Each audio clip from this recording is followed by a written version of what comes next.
Ya, bismillahirrahmanirrahim. Assalamualaikum Pak. Waalaikumsalam warahmatullahi wabarakatuh. Mohon maaf Bapak, sesuai kesepakatan kemarin kita akan kegiatan wawancara.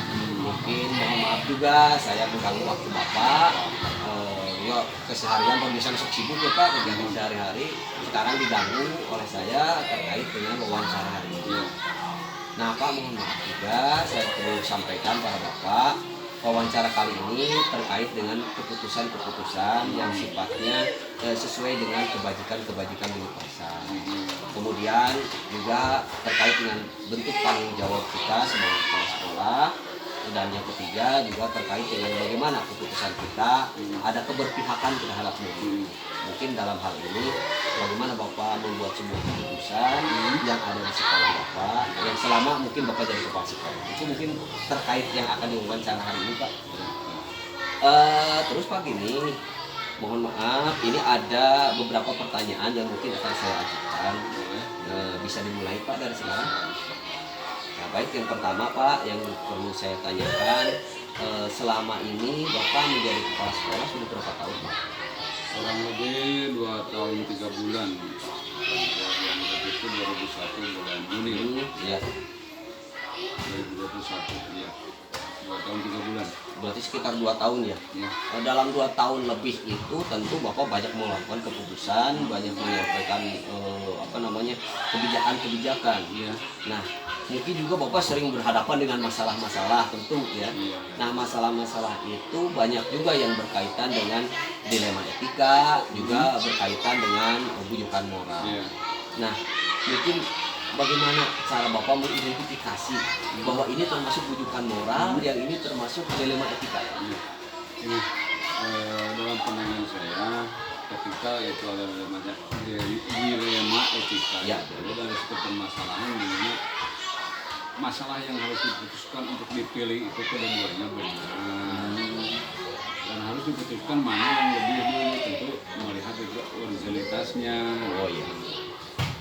Jadi betapapun itu kedua-duanya sama-sama baik, tapi mungkin di antara dua yang baik itu mana yang harus jadi prioritas untuk ditentukan. Sedangkan yang namanya bujukan moral itu menurut saya ada sesuatu hal yang lebih mengarah kepada hal sifatnya pelanggaran norma yang ada sedikit penyimpangan lah. Oh iya. Nah itu juga sering terjadi ya Pak di lapangan. Nah gini Pak, kita sudah tahu, sudah mengidentifikasi masalah itu. Nah bagaimana misalkan Bapak, ini mungkin saya mengajak berfokus pada dilema etika Pak. Nah dalam dilema etika ada sebuah masalah, Bapak berhadapkan dengan masalah itu.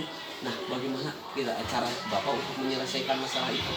Mengenai penyelesaian yang saya lakukan, pertama tentu pola pikir kita itu masalah itu dipandangnya dulu dan analisis sejauh mana masalah tersebut, apakah memang ada keterkaitan dengan pribadi atau umum atau apa analisisnya. Kemudian kedua, adakah di dalam penentuan untuk dinamika etika sendiri keterkaitan nanti berdampak buruk seburuk apa bagi ketika kedua-duanya mau diputuskan yang harus dipilih kan satu tetap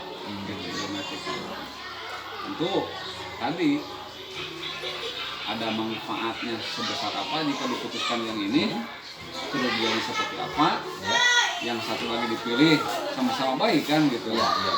Nilai manfaatnya seperti apa dan nilai keburukannya seperti apa, lalu diambil tindakan untuk pengambilan keputusan. Jadi pada prinsipnya kita melihat bagaimana hasil akhirnya itu bermanfaat, kebermanfaatannya, dampaknya juga seperti apa.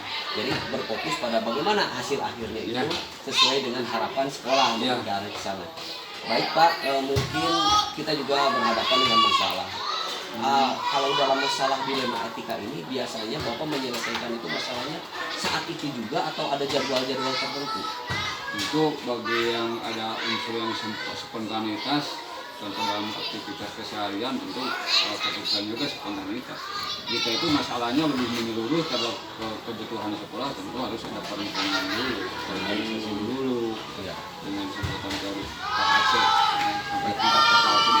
sih hasil akhirnya.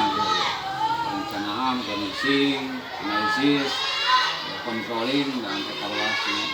Oh, jadi ada dua dimensi ya, kalau memang itu masalahnya bisa diselesaikan saat itu juga, Ya. bisa dilaksanakan langsung. Ya. Tapi kalau terlalu mungkin ini dianggap berat, Ya. yang harus diselesaikan dengan lebih komprehensif mungkin ya, Ya. berarti dengan terjadwal juga bisa. Ya.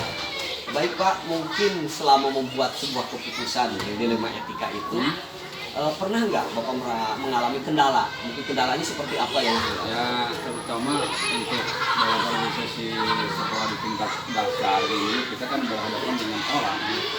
Tentu di dalamnya adalah ketika penentuan bagaimana memutuskan seorang guru untuk bertugas di kelas berapa.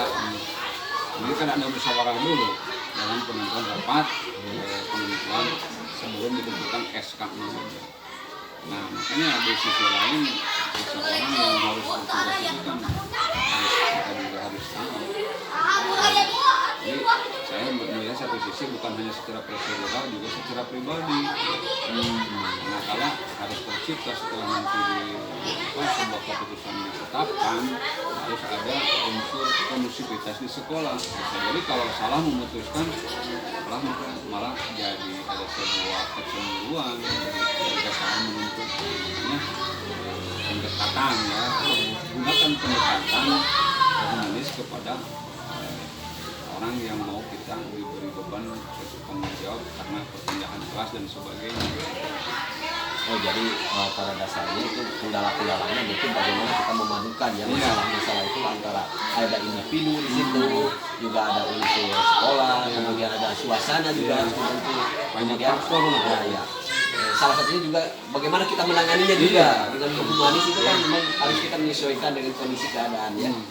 Baik Bapak, tadi Bapak sudah sampaikan terkait faktor-faktor yang menjadi kendala dalam pelaksanaan membuat sebuah keputusan. Nah, ini mungkin yang terakhir Pak. Ya. Bagaimana menurut Bapak hal-hal yang bisa dipetik dari bagaimana membuat sebuah keputusan yang terkait dengan dilema etika ini? Jadi pada intinya yang kita yang